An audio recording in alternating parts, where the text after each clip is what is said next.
नमस्कार दोस्तों। इस सेशन में हम एचपीएस जीएस 3 का जो मेंस एग्जाम का जीएस 3 का जो पेपर रिसेंटली हुआ है उसको एनालाइज करने वाले हैं। हम ये समझने वाले हैं कि ये क्वेश्चंस किस तरीके के थे, प्रीवियस ईयर के कंपैरिजन में कैसा था पेपर और किस तरीके से इन क्वेश्चंस को आंसर करना चाहिए, हमारे क्या लर्निंग्स है इस साल का जो एग्जाम हुआ है उससे आगे के लिए हम कैसे प्रिपेयर करें, वो सारी चीजें हम समझेंगे इस सेशन में।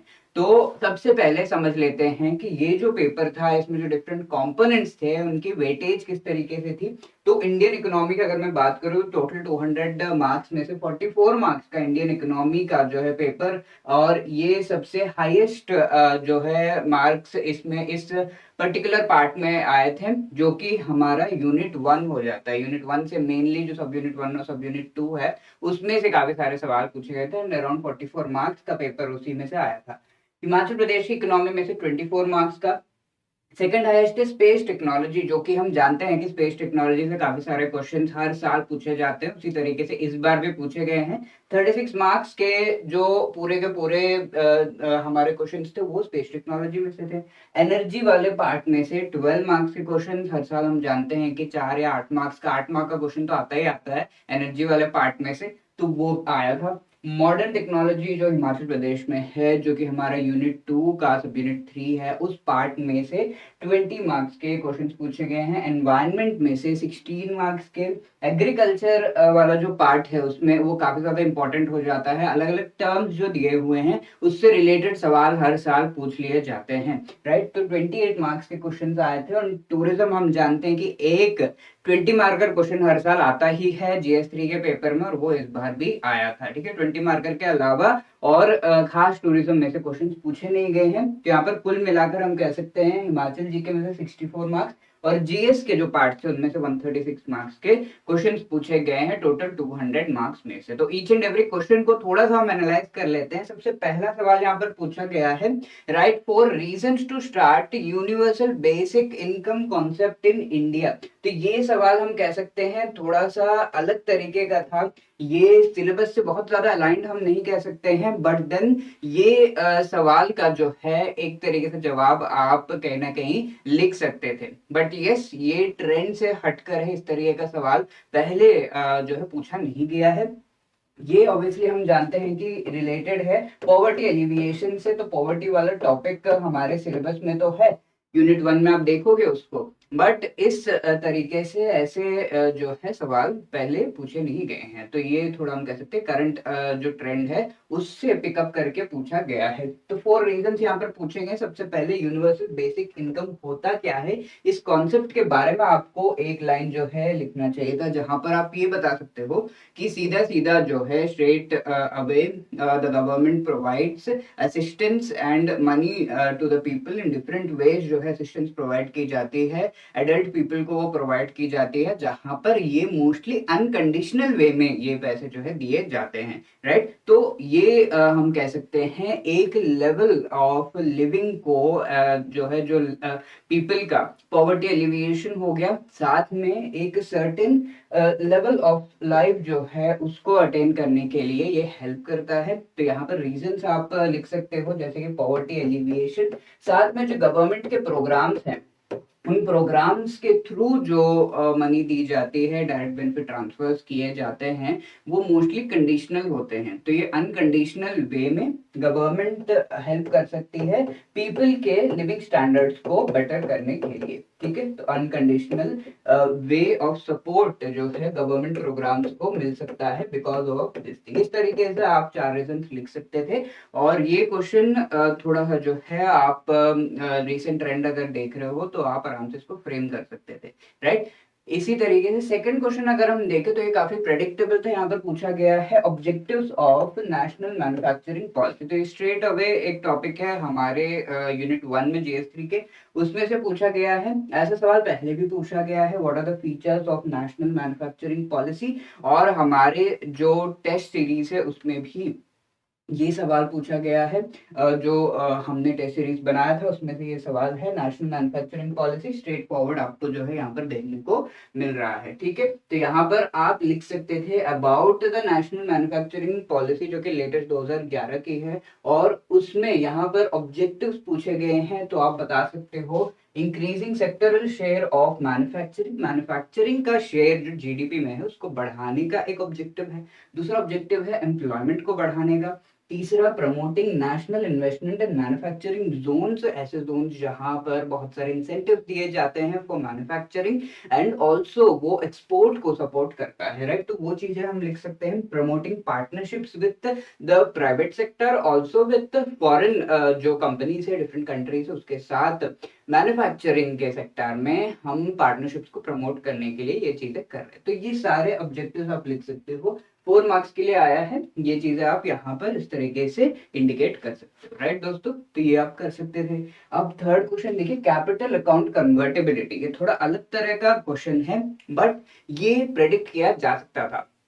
बहुत ज्यादा चीजें चल रही थी कैपिटल अकाउंट और कन्वर्टेबिलिटी, करेंसी कन्वर्टेबिलिटी से रिलेटेड न्यूज में काफी सारी चीजें थी। तो इसी इसे रिलेटेड हमने भी जो है अपने हमारे जो टेस्ट सीरीज है, साथ ही हमारे जो 420 क्वेश्चंस मॉडल क्वेश्चंस हमने दिए थे और उसमें इन्हें इंक्लूड किया गया था, जहां पर व्हाट इज करेंसी कन्वर्टेबिलिटी ये क्वेश्चन पूछा गया था। तो ये प्रेडिक्टेड था और ये चीज एग्जाम में आ गई, राइट। तो यहाँ पर आप लिख सकते थे कन्वर्टेबिलिटी का मीनिंग क्या है, एक कंट्री की करेंसी दूसरे कंट्री की करेंसी में जो है कन्वर्ट करने लायक अगर रहती है और उसके जो कंडीशंस अगर नहीं है, या फिर किसी कंट्री में कंडीशंस है, फॉर एग्जांपल इंडिया में करंट अकाउंट पे आप कंप्लीटली कन्वर्ट कर सकते हो पैसे। Current account are short term जो ट्रांसफर्स होते हैं, फॉर एग्जांपल रेमिटेंस, कोई आपको बाहर से पैसे भेज रहा है और उसको कन्वर्ट करना है रुपए में यहाँ पर, ठीक है, तो वो आप कर सकते हो, वो करंट अकाउंट में आता है।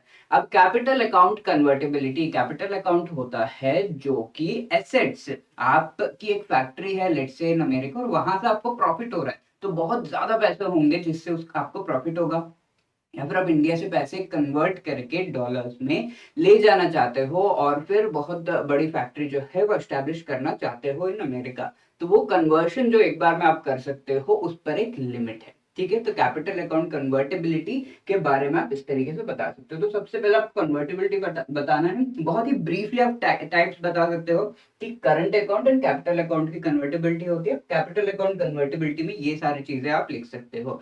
इस पर एक लिमिट है और उस लिमिट से ज्यादा आप जो है करेंसी कन्वर्ट नहीं कर सकते हो, ठीक है। ऑब्वियसली बिकॉज इंस्टेबिलिटी हो सकती है, इसके वजह से एक लिमिट रखी गई है कैपिटल अकाउंट पे, क्योंकि कैपिटल अकाउंट के जो ट्रांसफर्स होते हैं, ट्रांजैक्शंस होते हैं, वो बहुत ही हाई वैल्यूड होते हैं, ठीक है, बहुत ज्यादा पैसे जो है वो ट्रांसफर होते हैं। तो इस वजह से इस पर एक जो है लिमिट रखी गई है मतलब गवर्नमेंट। तो ये सारी चीजें आप बता सकते हो और एग्जाम्पल देकर इसे एक्सप्लेन कर सकते हो। तो इस तरीके से आप इस क्वेश्चन को आंसर कर सकते थे। ये प्रेडिक्टेबल था, हमारे जो डॉक्यूमेंट्स है उनमें भी हमने ये क्वेश्चन जो है पूछा था।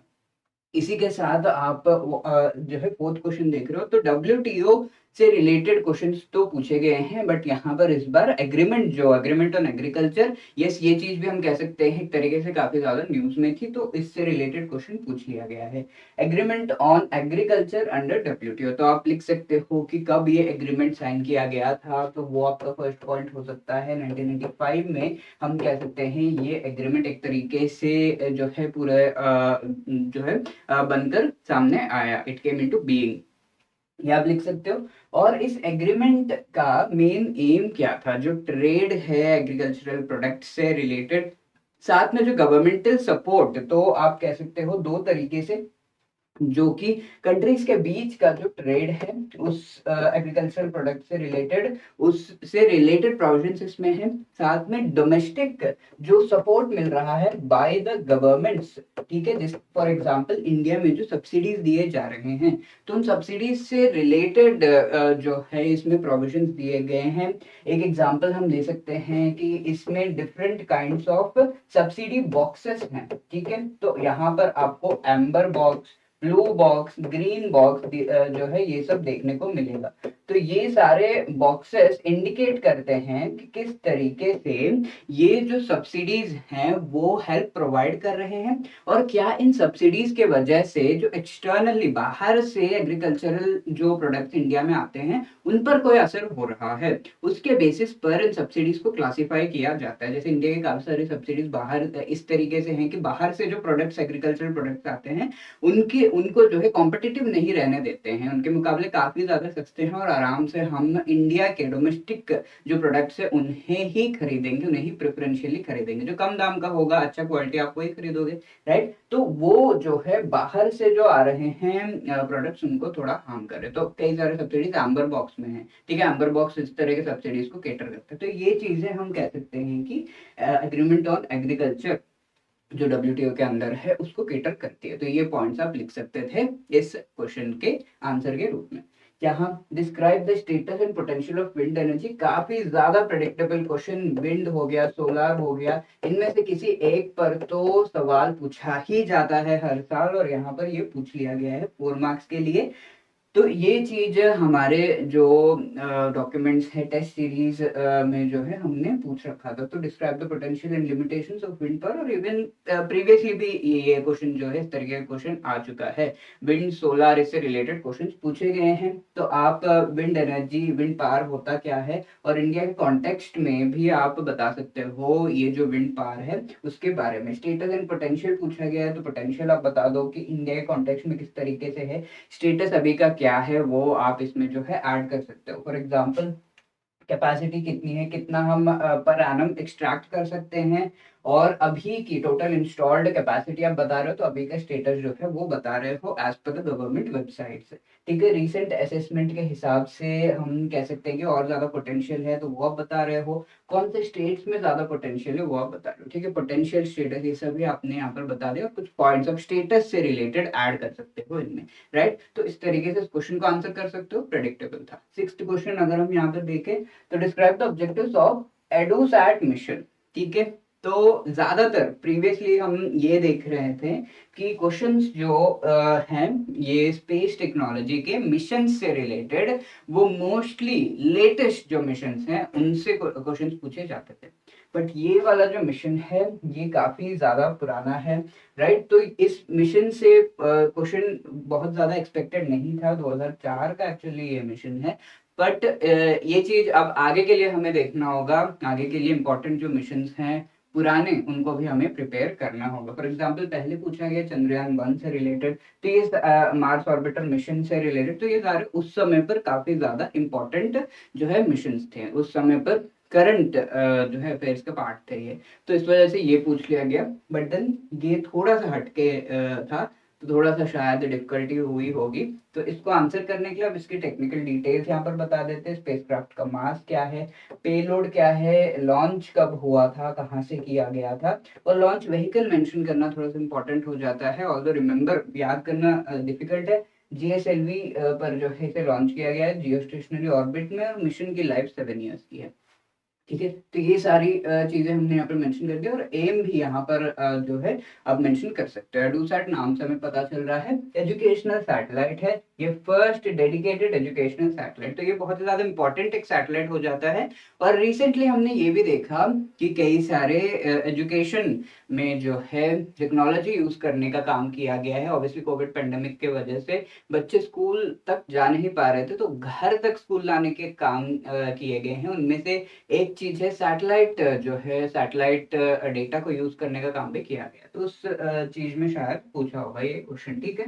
तो ये चीज आप यहाँ पर इसके जो है इम्पोर्टेंट एम और ये सब लिखकर इस तरीके से इस क्वेश्चन को आंसर कर सकते थे। ऑब्वियसली डिफिकल्ट था ये, तो मैं मानूंगी थोड़ा सा डिफिकल्ट साइड पे है, बिकॉज जो रीसेंट क्वेश्चन, रीसेंट जो मिशन है उनसे पूछे जाते थे क्वेश्चन, कुछ पुराने पूछे गए बट ये तो काफी पुराना था, राइट। तो इस वजह से थोड़ा सा अलग था ये। अगेन ये क्वेश्चन जो है नया तरह का है, और ये क्वेश्चन करंट रिलेटेड क्वेश्चन यहाँ पर पूछ लिया गया है। Discuss the role of global positioning system GPS based location services in monitoring the spread of कोविड-19 इन इंडिया, ठीक है।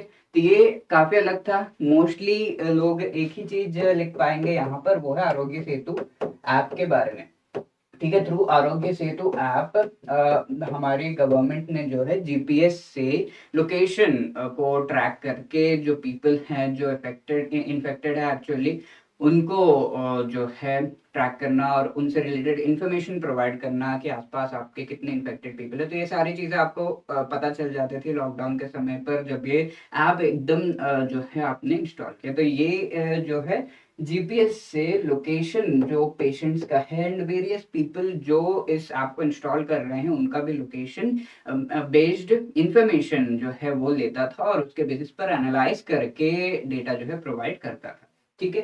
तो ये पर्सनल का जो लोकेशन है उसको असेस करने के लिए इंडियन गवर्नमेंट ने स्टेप्स लिए। मेनली जो पेशेंट्स हैं उनके लोकेशन को, क्योंकि सभी को जो हॉस्पिटल से वहां पर जाकर वहां पर जो सुविधा है वो लेने का मौका नहीं मिल रहा था। हॉस्पिटल बहुत ज्यादा ओवरवेल्म हो चुके थे, तो पेशेंट के लोकेशन और उनके लोकेशन तक गवर्नमेंट जो है जो भी उनको एड चाहिए उसको पहुंचा सके, ये चीज सुनिश्चित करने के लिए ये काम किया गया था।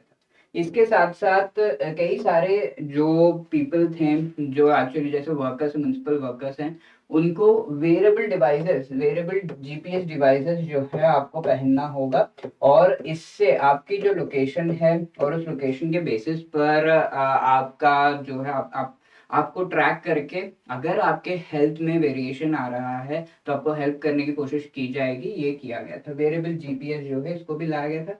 साथ में इंडियन गवर्नमेंट ने जो है लोकेशन बेस्ड सर्विसेज से जियोग्राफिकल इंफॉर्मेशन सिस्टम को किस तरीके से यूज किया जाना है इससे रिलेटेड कोलैबोरेट किया विद एकेडमिया, यानी कि आईआईटी से कोलैबोरेट किया गया था, राइट। और इसके साथ में जो प्राइवेट प्लेयर्स हैं उनसे भी कोलैबोरेट किया हमारे इंडियन गवर्नमेंट ने। ठीक है, इंटरनेशनल कोलैबोरेशन भी हुआ। तो ये सारी चीजें आप लिख सकते थे यहाँ पर इस क्वेश्चन के आंसर के रूप में। ठीक है, और भी पॉइंट्स आपको जो भी याद आ रहे वो लिख सकते थे, ये इंपॉर्टेंट थे।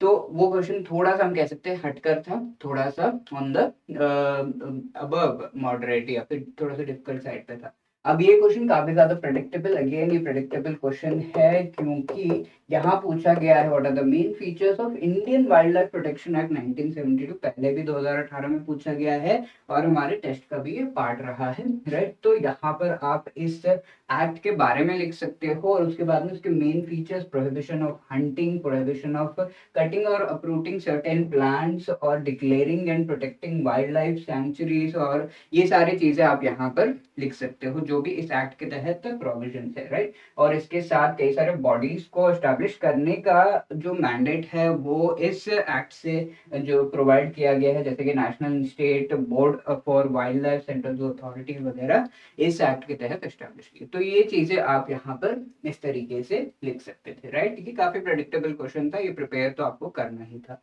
इसके साथ एनवायरमेंटल इम्पैक्ट असेसमेंट, ये भी काफी प्रेडिक्टेबल था और ये हम कह सकते हैं 2018 में भी पूछा गया था और हमारी जो पीवाईक्यू सीरीज चली थी उसका भी पार्ट और साथ में हमारे टेस्ट सीरीज का भी पार्ट ये क्वेश्चन बना था। ठीक है, तो यहाँ पर एनवायरमेंटल इम्पैक्ट असेसमेंट से रिलेटेड आप जो है सबसे पहले लिख सकते थे कि यहाँ ये यूएनईपी के तहत या ये एक बहुत इंपॉर्टेंट टूल है एनवायरमेंटल, सोशल एंड इकोनॉमिक जो हमारे गोल्स एंड एम्स है तीनों को एक साथ अचीव करने के लिए। इसके लिए कि इम्पैक्ट असेसमेंट एनवायरमेंट पर और सोशली क्या इफेक्ट हो रहा है वो असेसमेंट करना बहुत ज़्यादा ज़रूरी है किसी भी प्रोजेक्ट को इकोनॉमिकली या फिर एक कमर्शियल प्रोजेक्ट को स्टार्ट करने से पहले।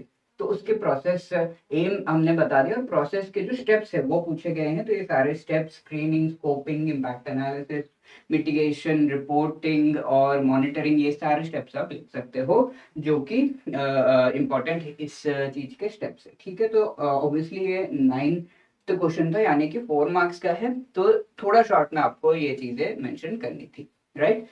अब ये देखिए what are the modern techniques of irrigation, agriculture वाले पार्ट में से 4 मार्क का क्वेश्चन पूछा गया है। तो 2017 में भी इसी तरह का question, account of different irrigation techniques which use less water than flood और फरो इरिगेशन। तो थोड़ा स्पेसिफिक था, इस बार थोड़ा इजी क्वेश्चन पूछा गया है और ये क्वेश्चन हमारे जो डॉक्यूमेंट्स है उनका भी पार्ट था।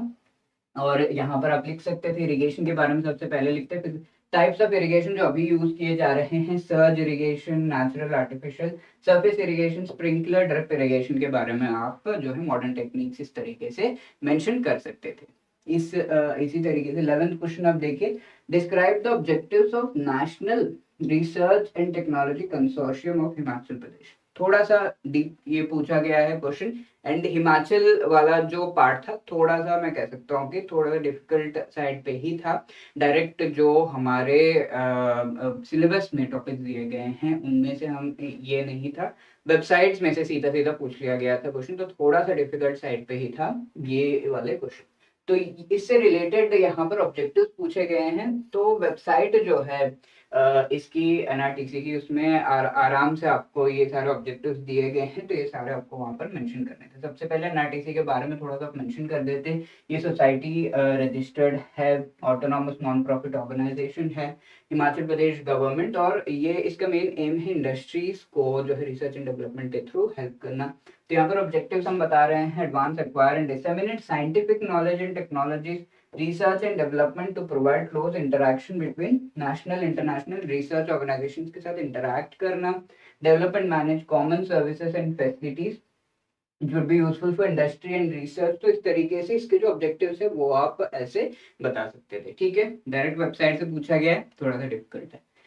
अब ये जो 12th क्वेश्चन है ये भी अगेन उसी टाइप का है। यहाँ पर हिमाचल एनवायरमेंटल पॉलिसी गाइडलाइन से रिलेटेड पूछा गया, तो हिमाचल प्रदेश गवर्नमेंट की वेबसाइट पर ये गाइडलाइन से रिलेटेड जो इंपॉर्टेंट एरियाज ऑफ कंसर्न है वो दिए गए हैं। तो यहाँ पर एरियाज ऑफ कंसर्न पूछे गए हैं, एकदम सीधा सीधा वेबसाइट जो है अगर आप देखोगे जहाँ पर ये गाइडलाइंस दिए हुए हैं कि areas of environmental significance which need attention on a priority basis, तो वही चीज यहाँ पर in light of these things. तो कंसर्न्स क्या है यहाँ पर, इनएक्सेसिबिलिटी, फ्रेजिलिटी जो लोकेशन की है हिमाचल के पूरे एरिया की है, मार्जिनलिटी जो है वहाँ पर आप देख सकते हो जो पीपल हैं काफी सारे, रूरल जो है पॉपुलेशन बहुत ज्यादा है, तो ये सारी चीजों को ध्यान में रखते हुए एनवायरमेंटल एंड सोशल कंसर्न्स कुछ एरियाज में हैं। तो वो कौन से हैं, construction of highways, massive buildings, ये सब जब किया जाता है तो एनवायरमेंटल कंसर्न है। सोशल कंसर्न्स भी है यहाँ पर, एक्सटेंशन ऑफ ऑर्चार्ड्स जब किए जाते हैं, destruction of forest cover, deep channel cutting for minerals वगैरह के लिए जो किया जाता है वो एक इश्यू है, पोल्यूशन, गार्बेज इश्यू है। तो ये मेन एरियाज हैं जो आपको मेंशन करने थे, और ये सारे वेबसाइट पर दिए हुए हैं। तो अंदर अंदर से थोड़ा खोद के पूछा गया क्वेश्चन है, थोड़ा सा डिफिकल्ट था। अगेन यहाँ पर describe the criteria for identification of biodiversity heritage sites in Himachal Pradesh. तो बायोडाइवर्सिटी हेरिटेज साइट अगेन ये भी थोड़ा सा डिफिकल्ट है। बायोडाइवर्सिटी हेरिटेज साइट्स है क्या, उसके बारे में आप लिख सकते हो, रिच बायोडाइवर्सिटी एरिया से important components of local ecosystem which are being conserved and managed by the society. तो ये बायोडाइवर्सिटी हेरिटेज साइट्स की डेफिनेशन आपने लिख दी, और ये जो है बायोलॉजिकल डाइवर्सिटी एक्ट 2002 के तहत इन साइट्स को डेजिग्नेट किया जाता है, और ये क्राइटेरिया के बेसिस पे किया जाता है। वो क्राइटेरिया जो है इस एक्ट के तहत दी गई है, वो आपको मेंशन करना था। अगेन ये भी आपको हिमाचल प्रदेश गवर्नमेंट के जो वेबसाइट है वहां पर मिल जाएगा।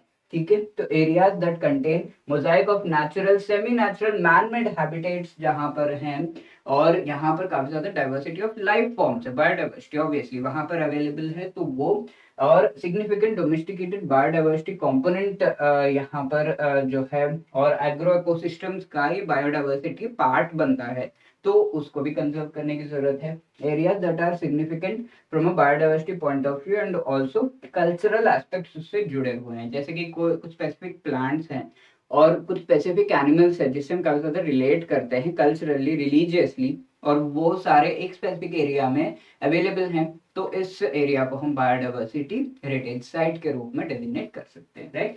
तो इस तरीके से आपको सारे क्राइटेरिया दिए गए हैं, और इन क्राइटेरिया को आप मेंशन कर सकते थे इस क्वेश्चन के आंसर के रूप में। ठीक है, again describe major ethno medicinal plants of Chamba district of Himachal Pradesh. ये भी काफी स्पेसिफिक सा क्वेश्चन था, तो हिमाचल वाला क्वेश्चन थोड़ा सा डिफिकल्ट ही था, जिसने भी बहुत डीप प्रिपरेशन कर रखी है वो अच्छे से इनको आंसर कर सकता था, वरना थोड़ा सा डिफिकल्ट था इन क्वेश्चंस को आंसर करना। तो सबसे पहले तो आपको एथनो मेडिसिनल प्लांट्स होते क्या हैं ये थोड़ा सा आप बता देते एक लाइन में। एथनो जो यहाँ पर है वो मेडिसिनल प्लांट्स जो कि बाय द इंडिजिनस पीपल के द्वारा काफी सालों से यूज किए जा रहे हैं for curing various kinds of elements and diseases. ठीक है, तो ये एथनो मेडिसिन हो गया जो कि कल्चरली एक पार्ट बन जाते हैं, इंडिजिनस एंड वेरियस पीपल के कल्चर का पार्ट बन जाते हैं, और ये मेडिसिनल वैल्यूज इन प्लांट्स के होते हैं और उन्हें कई एलिमेंट्स एंड डिसीजेस क्यूर करने के लिए यूज किया जाता है। कई सारे डायमेंशन यहाँ पर, ये सारे एथनो मेडिसिनल ये सब आप आराम से एक्सप्लेन एक दो लाइन में कर सकते थे। ठीक है, तो इस तरीके से एक्सप्लेन करने के बाद इसकी एक लिस्ट अगेन हिमाचल गवर्नमेंट के द्वारा बनाई गई है। चंबा डिस्ट्रिक्ट में कौन से एथनो मेडिसिनल प्लांट्स आपको देखने को मिलेंगे, तो ये सारी लिस्ट यहाँ पर है। ब्राह्मी हो गया, चापाया हो गया, चरमरा, चूरा, ये सारे नाम जो है आपको यहाँ पर इस लिस्ट में दिए हुए हैं, तो ये आपको मेंशन करने थे। ऑब्वियसली थोड़ा सा डिफिकल्ट था ये मेंशन करना, बट देन जिन्होंने प्रिपरेशन पढ़ रखा है तो they can do it. Yes, ये भी डिफिकल्ट साइड पे ही होगा। Discuss the flora and fauna of Renuka wetland of Himachal Pradesh. Again ये भी थोड़ा सा अलग सा क्वेश्चन था। तो रेणुका वेटलैंड 2005 में एक रामसर साइट डेजिग्नेट किया गया है। इससे आप स्टार्ट कर सकते हो, because of the availability of rich flora and fauna in this region. ठीक है, तो यहाँ पर प्रोमिनेंट वेजिटेशन आप देखोगे तो रामसर की जो साइट है वहां पर ही ये सारी चीजें मेंशन की गई हैं। शोरे, रोबस्टा, टर्मिनेलिया, टोमेंटोसा, तो ये सारे नाम याद रखना ऑब्वियसली डिफिकल्ट है। और यहाँ पर बर्ड्स की जो स्पीशीज है उसके बारे में बताया गया है, मैना, बुलबुल, फेसेंट्स, हेरॉन्स, ये सब आपको यहाँ पे देखने को मिलेंगे। इसके साथ सांबर, बार्किंग डियर, गोरल, ये सारे आपको यहाँ पर देखने को मिलेंगे। तो फ्लोरा एंड फौना इस तरीके से हमने एक्सप्लेन कर दिया, 4 पॉइंट्स में आप ये बता सकते हो, राइट। और रेणुका वेटलैंड के बारे में भी आप एक लाइन जो है लिख सकते थे इन द इनिशियल पार्ट। यहाँ देखिए, discuss various challenges being faced by Indian commercial banks in current scenario. 8 marker questions अब हम देख रहे हैं, और ये अगेन डायरेक्ट सिलेबस में से पूछा गया है, तो ये भी प्रेडिक्टेबल क्वेश्चन था। और ये चीज हम जो है जब हमने प्रीवियस ईयर क्वेश्चन डिस्कस किए थे वहां पर इसको हम डिस्कस कर चुके हैं। एसेट क्वालिटी, जो नॉन परफॉर्मिंग एसेट्स है वो एक इश्यू है इनके लिए। कैपिटल एडिक्वेसी, जो कैपिटल उनके पास है उन्हें कैपिटल मेंटेन करना होता है रिस्की एसेट्स के सामने, और साथ में कैपिटल को यूज करके वो प्रॉफिट भी कमाएंगे, तो ये सारी चीजें जो है मेंटेन करना डिफिकल्ट हो जाता है। बैलेंस शीट मैनेजमेंट, जहां पर बहुत ज्यादा पैसा वो कैपिटल के रूप में रिस्की जो अकाउंट्स है, रिस्की जो एसेट्स है उसके सामने मेंटेन नहीं करते, तो वो डिफिकल्टी हो जाती है। Low growth in deposit rate, capital maintain करने के लिए डिपॉजिट ज्यादा आने चाहिए, ज्यादा लोग डिपॉजिट करें, ये चीज जो है होनी चाहिए, बट डिपॉजिट रेट में ग्रोथ जो है काफी कम है। ये चीज आरबीआई की रिसेंट रिपोर्ट में भी दी गई थी, असेसमेंट रिपोर्ट की गई थी, उसमें भी आया था, तो वो आप मेंशन कर सकते हो। तो इस तरीके से आपने जो है कुछ इश्यूज जो है हाईलाइट कर दिए यहाँ पर। और ये हम कह सकते हैं 2018 में भी पहले पूछा गया क्वेश्चन है, तो ये प्रेडिक्टेबल था। ठीक है, तो यहाँ हम देख सकते हैं काफी एक्सट्रीम्स हैं, कुछ क्वेश्चंस एकदम ही नए तरीके के हैं और कुछ क्वेश्चंस एकदम प्रेडिक्टेबल सीधा सीधा सिलेबस में तो पूछे गए हैं। तो इस तरीके से जो है जो प्रेडिक्टेबल उनको तो आपको बिल्कुल नहीं छोड़ना था, बाकी क्वेश्चंस में भी जो भी आपको आता था वो आप लिख सकते थे। Explain present status of indigenously design pressurised heavy water reactors in India. तो एक क्वेश्चन इस तरह का आता है, थोड़ा शॉकिंग और सरप्राइजिंग क्वेश्चन, तो वो ये है। ठीक है, तो यहाँ पर आप इंडिजिनसली जो डिजाइन किए गए हैं, सबसे पहले हम कह सकते हैं कि 1974 के टाइम में कनाडा का जो इक्विपमेंट है वो हम यूज करते थे उससे पहले। तो उस समय से हमने इंडिजिनसली जो है कुछ चीजें एलिमेंट्स डालना शुरू कर दिया इस प्रेशराइज्ड हैवी वाटर रिएक्टर्स में। तो पहले आप इसका जो है सबसे पहले प्रेशराइज्ड हैवी वाटर रिएक्टर्स के बारे में लिखोगे सबसे पहली बात, फिर आप यहाँ पर स्टार्ट करोगे कैसे 1974 से हमने ये शुरू किया।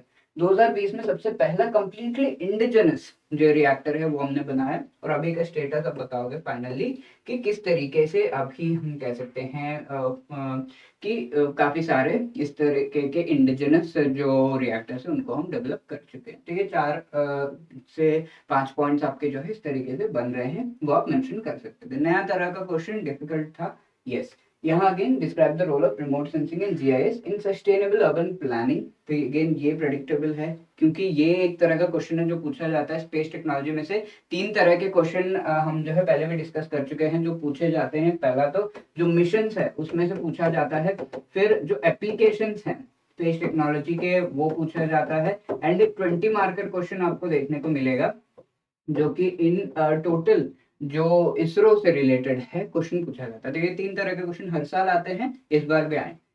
यहाँ पर आप लिख सकते हो अगेन इसरो और जो हमारा नेशनल रिमोट सेंसिंग सेंटर है उसकी वेबसाइट से निकाले हुए पॉइंट्स हैं ये। High resolution satellite image, urban planning में सैटेलाइट इमेजेस और मैपिंग का बहुत ज्यादा इंपॉर्टेंस है। इस मैपिंग से कौन से लैंड का किस तरीके से यूज हो रहा है वो पता चलता है, और आगे कैसे हम लैंड यूज कर सकते हैं वो भी पता चलता है। इससे इंफ्रास्ट्रक्चर प्लानिंग बहुत ही इजी हो जाती है। जैसे आपको कोई हाइड्रोइलेक्ट्रिक प्रोजेक्ट एस्टेब्लिश करना है तो लैंड यूज पैटर्न पता है मैपिंग से, तो आराम से आप जो है इस हाइड्रोइलेक्ट्रिक प्रोजेक्ट के इफेक्ट्स क्या होंगे वो सब असेस करके उसे उसकी लोकेशन डिसाइड करके आप एस्टेब्लिश कर सकते हो। साथ में जो फैसिलिटीज एंड यूटिलिटीज है लैंडफिल साइट, स्कूल्स, हॉस्पिटल्स कहाँ कहाँ पर हैं, ये इसकी इंफॉर्मेशन और आगे कहाँ कहाँ पर एस्टेब्लिश करने हैं ये डिसाइड करने इजी हो जाता है। और नेशनल मिशन, नेशनल लेवल के जो मिशन प्रोजेक्ट्स हैं जो अलग अलग एरियाज में है उनको ट्रैक करना, एस्टेब्लिश करना इजी हो जाता है। For example national urban information system 142 towns और इनसे रिलेटेड रीजनल प्लानिंग और मैपिंग का इंफॉर्मेशन जो है प्रोवाइड करती है। एक एग्जाम्पल इसका हो गया गेल की जो पाइपलाइन है उसके कॉरिडोर को एग्जामिन किया जाता है with the help of this technology.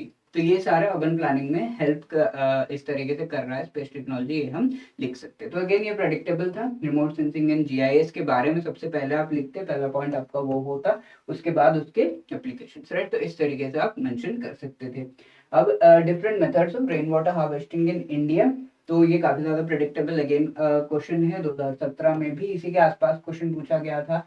Traditional and modern rain water harvesting technique, but यहाँ पर इंडिया नहीं दिया गया है, यहाँ पर इंडिया भी एक कीवर्ड है। तो इंडिया में जो इस तरीके के रेन वाटर हार्वेस्टिंग टेक्निक्स है उसके बारे में लिखना था आपको, 2019 में भी पूछा गया है एंड इसी वजह से काफी प्रेडिक्टेबल था। तो हमारे जो पीवाईक्यू सेशन है उसमें और हमारे जो डॉक्यूमेंट्स थे उनमें भी आपको ये क्वेश्चन देखने को मिलेगा, टेस्ट सीरीज में भी आपको देखने को मिलेगा।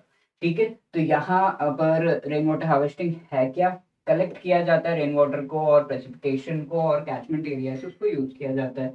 ट्रेडिशनल टेक्निक्स जो है इंडिया में जिस तरीके से हम देख रहे हैं रेन वाटर हार्वेस्टिंग के, पार सिस्टम हो गया, तालाब हो गया, जोहाद हो गया, जलारा, ये सब आप मेंशन कर सकते हो। हिमाचल के भी जो सिस्टम है उनको आप मेंशन कर सकते हो। मॉडर्न टेक्निक जहाँ पर weir check dams, recharge pads, trenches ये सब कंस्ट्रक्ट किए जाते हैं तो उसको भी आप मेंशन कर सकते हो। ठीक है, तो इस तरीके से traditional as well as modern जो टेक्निक्स हैं इंडिया में जो यूज हो रहे हैं उनको आपको मेंशन करना था और ये कर सकते थे। अगेन ये इजी, बहुत इजी क्वेश्चन था, प्रेडिक्टेबल था। फिर आप यहाँ पर देख रहे हो concept, benefits and limitations of organic farming in India. ये भी इजी क्वेश्चन था 2018 में। Concept and principles of organic farming पूछे गए, तो कई सारे क्वेश्चन 2018 के पेपर से पूछे गए हैं जीएस 3 के, समहाउ जो है काफी ज्यादा रिलेटेड है। ठीक है, तो प्रीवियस ईयर क्वेश्चन इसी वजह से हमें करने चाहिए, इससे हमें आइडिया लगता है कि कौन से क्वेश्चन बार बार पूछे जा रहे हैं और कौन से काफी ज्यादा इंपॉर्टेंट है। तो ऐसे प्रेडिक्टेबल क्वेश्चंस तो हम आराम से बहुत अच्छे से इसका आंसर कर सकते हैं। तो यहाँ पर 3 चीजें पूछी गई हैं आपसे, कॉन्सेप्ट, बेनिफिट्स एंड लिमिटेशंस। तो कॉन्सेप्ट जो है इसी से रिलेटेड हमने जो है पहले भी 2018 का जो क्वेश्चन उसको आंसर किया है पीवाईक्यू सेशन में। तो कॉन्सेप्ट क्या है ऑर्गेनिक फार्मिंग का, बायो पेस्टिसाइड, बायो फर्टिलाइजर्स को यूज करना ताकि जो पीपल का हेल्थ है, इकोलॉजिकल हेल्थ है, एनवायरमेंटल एस्पेक्ट्स हैं, सोशल एस्पेक्ट्स है, सबको ध्यान में रखते हुए हम फार्मिंग कर सके। और इसी वजह से इसे ऑर्गेनिक का जो है कहा जाता है, जहाँ पर केमिकल्स का यूज बिल्कुल नहीं होता। ठीक है, तो ये मेन कॉन्सेप्ट है। इसके बेनिफिट्स क्या है, आप एनवायरमेंटल, सोशल सारे बेनिफिट्स बता सकते हो। एनवायरमेंट को नुकसान कम होता है, केमिकल्स यूज नहीं होते हैं, जो भी प्रोडक्ट्स हैं वो इंडिजिनसली बनाए जाते हैं, तो इकोनॉमिकली भी ये बहुत ही ज्यादा फार्मर्स को हेल्प करता है। तो ये बेनिफिट्स आप लिख सकते हो। अगेन लिमिटेशंस पूछे गए हैं जहां पर आप ये बता सकते हो कि कैसे प्रोडक्टिविटी जो है कई बार थोड़ी सी कम होती है। और साथ में हम ये कह सकते हैं कि ये एरिया स्पेसिफिक कई बार हो जाता है, जहाँ पर कुछ एरियाज में ये ऑर्गेनिक फार्मिंग करना बहुत ज़्यादा टाइम लगता है और बहुत ज़्यादा एफर्ट लगता है ऑर्गेनिक फार्मिंग को करने के लिए। तो इन चीज़ों का आप मेंशन कर सकते थे। जहाँ भी लिमिटेशंस आप लिख रहे हो, एट द एंड छोटा सा जो है वे फॉरवर्ड आपको ज़रूर लिखना है, या तो पैराग्राफ में आप लिख दो या फिर वे फॉरवर्ड हेडिंग डाल दो और इसमें एक दो पॉइंट्स आप लिख दो कि किस तरीके से ये चीज़ें एक्चुअली इम्प्लीमेंट की गई हैं, एक समय के बाद कैसे ये सॉइल को हेल्प करता है। तो ये चीज़ ध्यान में रख के अवेयरनेस क्रिएट करने की ज़रूरत है। तो ये पॉइंट्स आप लिख सकते हो। तो सारे स्टेक होल्डर्स को आपको इंक्लूड करना है, जहाँ पर आप ये कह सकते हो कि पीपल, फार्मर्स हो गए, पीपल के अवेयरनेस हो गया, एनजीओस हो गए एंड गवर्नमेंट सब मिलकर ऑर्गेनिक फार्मिंग को इंडिया में प्रमोट कर सकते हैं, जो कि एनवायरमेंटल, सोशल, इकोनॉमिक बेनिफिट्स इसके हैं। ठीक है, तो इस तरीके से आपको इस क्वेश्चन को आंसर करना था और आप कंक्लूड कर सकते थे। अगला 21 क्वेश्चन है ओवरव्यू ऑफ MIDH। यहाँ पर पूछा गया है mission for integrated development of horticulture. NMSA और MIDH में से एक ना एक तो आना है हर साल। MIDH पूछा गया इस बार, 2019 में MIDH पूछा गया था। ठीक है, तो इससे रिलेटेड हमारे टेस्ट सीरीज में भी क्वेश्चन था, MIDH के बारे में आप लिखते। और यहाँ पर पूछा गया है ओवरव्यू ऑफ द मिशन। तो ये मिशन के मेन ऑब्जेक्टिव्स क्या है? To promote growth of horticulture sector, obviously encourage aggregation of farmers, farmers का जो है एक कलेक्शन और उसके थ्रू जो इकोनॉमिक्स ऑफ स्केल है उसको यूज करना। और इसी तरीके से जो ऑब्जेक्टिव्स है वो आप मेंशन करके इसके कंपोनेंट्स भी यहाँ पर आपको बताने थे। ठीक है, तो कंपोनेंट्स भी आपको बताने, क्योंकि ये 8 मार्क्स का क्वेश्चन है, राइट। तो ऐसे आप इस क्वेश्चन को आंसर कर सकते थे। अब 22 explain the anthropogenic factors responsible for climate change. Again ये थोड़ा सा क्लाइमेट से रिलेटेड क्वेश्चंस आते हैं। प्रीवियसली 2019 में factors responsible for global warming ये पूछ लिया गया था। यहाँ पर ऑब्वियसली एंथ्रोपोजेनिक फैक्टर, बहुत सारे फैक्टर्स आप यहाँ लिख सकते हो। हमारे इंडस्ट्रीज हो गए, उसके बारे में आप लिख सकते हो, व्हीकल्स हो गए वो लिख सकते हो, किस तरीके से अलग अलग प्रोजेक्ट्स, माइनिंग प्रोजेक्ट्स ये सब हम कर रहे हैं, व्हीकुलर पोल्यूशन हो गया। ठीक है, तो वो सब आप लिख सकते हो। वेस्टफुल टूरिज्म भी एक तरीके से हम कह सकते हैं कि एक एंथ्रोपोजेनिक एक्टिविटी है, जिसके वजह से ये जो है हो रहा है। ठीक है, क्लाइमेट चेंज को हम प्रमोट कर रहे हैं। तो ये सारी चीज़ें हम यहाँ पर लिख सकते थे बहुत ही आराम से। आपको जो है 7 से 8 पॉइंट्स यहाँ पर बन सकते थे इसी वे में, राइट। तो ऐसा आप इसको आंसर कर सकते थे। अब 23rd question, discuss integrated rural development initiative by NABARD in Himachal Pradesh. ठीक है, तो ये थोड़ा सा डिफिकल्ट हम कह सकते हैं क्वेश्चन है, बट देन आपको इस तरह के क्वेश्चंस के लिए रेडी रहना चाहिए। थोड़ा बहुत आपको आइडिया है इसके बारे में तो आप लिख सकते हो। रूरल इंफ्रास्ट्रक्चर डेवलपमेंट फंड जो है इसे चलाया जा रहा है। इसी तरीके से self help group bank linkage programme NABARD के द्वारा रूरल एरियाज में चलाया जा रहा है। इसी तरीके के जो प्रोग्राम्स हैं नाबार्ड के द्वारा जो चलाए जा रहे हैं उसके बारे में आप मेंशन कर सकते हो, right. 24th question, measures to ensure food security in Himachal Pradesh. सीधा सीधा आपके इकोनॉमिक सर्वे में से आप शुरुआत कर सकते थे। Recently Himachal Pradesh second rank in special category and जो यूनियन टेरिटरीज हैं, NFSA को इम्प्लीमेंट बहुत अच्छे तरीके से हिमाचल में किया गया है और हिमाचल को सेकंड रैंक मिला है in special category and union territory states. इसके बारे में आप लिख सकते थे एंड देन आप ये चीज जो है इसकी शुरुआत कर सकते थे, राइट। ये करने के बाद बहुत ही ज़्यादा इम्पॉर्टेंट है हमारे लिए मेंशन करना नेशनल फूड सिक्योरिटी मिशन। सबसे पहले तो ये सारा आपका जो लेटेस्ट हिमाचल का इकोनॉमिक सर्वे है उसमें से निकाले हुए सारे पॉइंट्स है, राइट। तो ये सब आप मेंशन कर सकते थे, ये मिशन और इसके साथ में जो ये हमारा एक्ट है इसका मेंशन बहुत ही ज़्यादा जरूरी था। ठीक है, यहाँ पर आप इम्प्लीमेंटेशन ऑफ सैंक्शनड प्रोजेक्ट्स जो है national adaptation fund for climate change, इसके तहत भी food security one of the aims है, इसको भी मेंशन कर सकते थे। Food security tribal and inaccessible areas में कैसे किया जा रहा है, food security and civil supplies के बीच का जो रिलेशन है उसको कैसे एस्टेब्लिश किया जाए। नेक्स्ट क्वेश्चन यहाँ आप देख रहे हो, explain the significant achievements in the field of industrialization in Himachal Pradesh, right. तो यहाँ ये क्वेश्चन भी अगेन हम जो है अपने प्रिपरेशन के दौरान ये प्रिपेयर करते हैं। मॉडरेट लेवल का क्वेश्चन है, आप इसे आंसर कर सकते हो। जो अचीवमेंट्स है उनमें से लेटेस्ट से अगर आप शुरुआत करो, ऑब्वियसली हिमाचल में इंडस्ट्रियलाइजेशन बहुत ज़्यादा ग्रो करना थोड़ा सा डिफिकल्ट है, बट कुछ पॉइंट्स आपको इकोनॉमिक सर्वे हिमाचल का जो है उसमें मिल जाएंगे। तो मार्च 2022 में medical device park Nalagarh Solan district में किया गया और कई सारे और अचीवमेंट्स है जो कि हमारे इकोनॉमिक सर्वे में दिए गए हैं। इंडस्ट्रियल एरिया स्टेट्स को एस्टैब्लिश किया गया, स्टेटस क्या है हिमाचल में इंडस्ट्रियलाइजेशन का, वो आप यहाँ पर मेंशन कर सकते हो। इसके साथ कैसे रेगुलेटरी कंप्लायंस बर्डन जो है उसे मिनिमाइज करने की कोशिश की गई है, अलग अलग तरीके के कंप्लायंसेस जो हैं उसको कम करने से ईज ऑफ डूइंग बिजनेस बढ़ रहा है, और इसमें हिमाचल किस तरीके से अच्छे से परफॉर्म कर रहा है ईज ऑफ डूइंग बिजनेस का भी आप मेंशन कर सकते हो। रैंकिंग जो रिसेंटली आई है और हमारे सर्वे में दिया गया है हिमाचल के, उसको आप मेंशन कर सकते हो। एमएसएमई सेक्टर में किस तरीके से हिमाचल आगे बढ़ रहा है, और अलग अलग जो डिस्ट्रिक्ट्स हैं उनको डेजिग्नेट किया गया है स्पेसिफिकली, और इसकी पूरी लिस्टिंग आपको जो है इकोनॉमिक सर्वे में मिल जाएगी, उसके बारे में आप मेंशन कर सकते हो। Khadi and village industries commission और जो बोर्ड है हिमाचल का, उसके बारे में आप बता सकते हो किस तरीके से काम किए गए हैं। तो ईज ऑफ डूइंग बिजनेस और हिमाचल का जो रैंकिंग है जिसे काफी अच्छी तरीके से हाईलाइट किया गया है, वो आप बता सकते हो as per the achievements in the field of industrialisation. अब Himachal state industrial development corporation के जो इनिशिएटिव्स हैं वो आप बता सकते हो, और वेरियस ट्रेंड्स इंडस्ट्रियल सेक्टर में जो है उससे आप कंक्लूड कर सकते हो, राइट।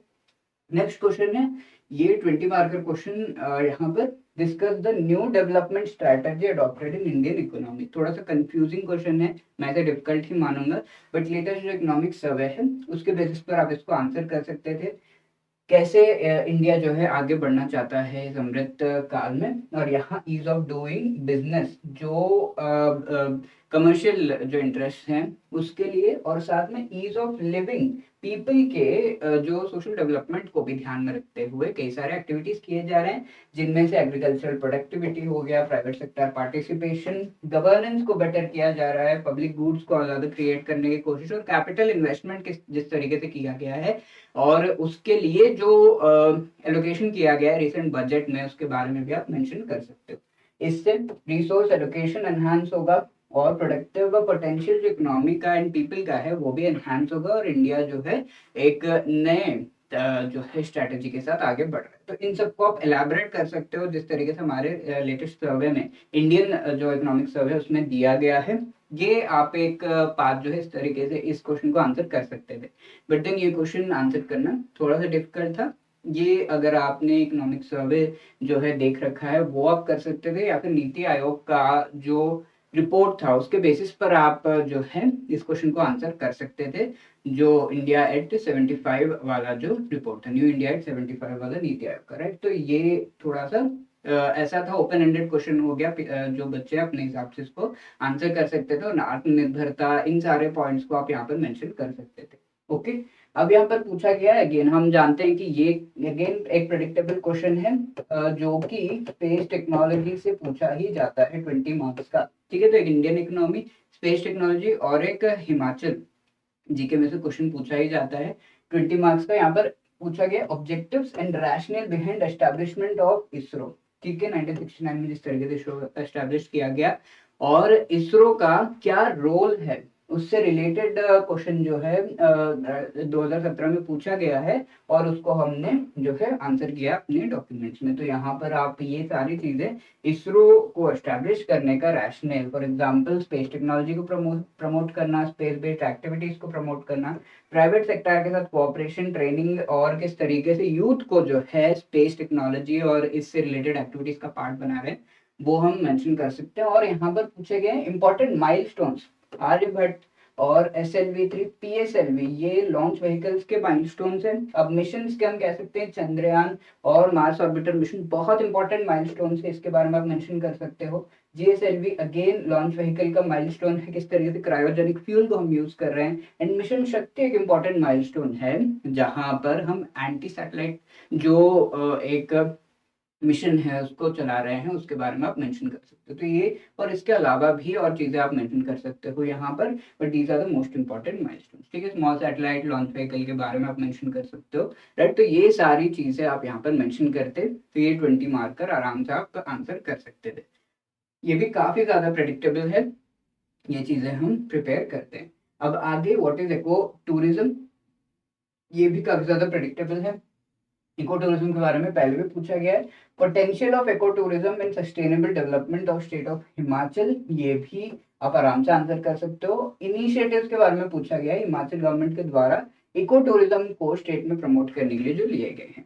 ठीक है, इको टूरिज्म है क्या हिमाचल में और पोटेंशियल क्या है, इस तरीके से आप बता सकते हो। इको टूरिज्म जैसे wild life, adventure tourism, religious tourism, cultural tourism, heritage tourism, इस सबको ध्यान में रखते हुए इकोलॉजी और एनवायरनमेंट के जो नुकसान है वो नहीं करते हुए, और एनवायरमेंटल स्टुवर्डशिप हम कह सकते हैं, जो टूरिस्ट आते हैं उनमें वो प्रमोट करना, ताकि वो जब जा रहे हैं तो उस एनवायरनमेंट को प्रोटेक्ट करने की रिस्पॉन्सिबिलिटी भी उनकी है। तो वो चीज ध्यान में रखते हुए ये अवेयरनेस क्रिएट करने को हम इको टूरिज्म कहते हैं। और इसी से रिलेटेड जो है हम पोटेंशियल भी बता सकते हैं। हमारा जो टूरिज्म का पॉलिसी है उससे हम मेंशन कर सकते हैं। और यहाँ पर इनिशिएटिव जो है इससे रिलेटेड क्वेश्चन हम पूछ चुके हैं हमारे जो टेस्ट सीरीज है उसमें, और यहाँ आप इस तरीके से ही उसको आंसर कर सकते थे।